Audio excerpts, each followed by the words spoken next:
अहम खबर आपको दें, आपको बताएं कि पाकिस्तान और भारत के ताल्लुकात में मजीद बेहतरी। पाकिस्तान ने भारत के लिए भी फ़िज़ाई हदूद खोल दी है। तर्जुमान सिविल एविएशन का ऐसा कहना है, भारत के लिए 27 फरवरी 2019 से पाकिस्तान की फ़िज़ाई हदूद बंद थी। आपको बताएं कि एविएशन अब भारतीय एयरलाइन समेत दीगर एयरलाइन भारत जाने के लिए पाकिस्तान की फ़िज़ाई हदूद इस्तेमाल कर सकेंगे। मज़ीद तफसीलात जानेंगे, हमारे नुमाइंदे इरशाद संजरानी हमारे साथ मौजूद है। इरशाद, बताइएगा।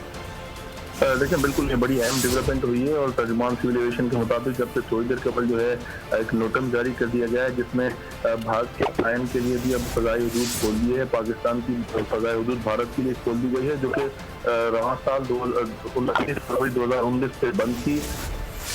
नोटम जारी होने के बाद तमाम भारतीय एयरलाइन जो एयरलाइन जो भारत के रास्ते जाना चाह रही है,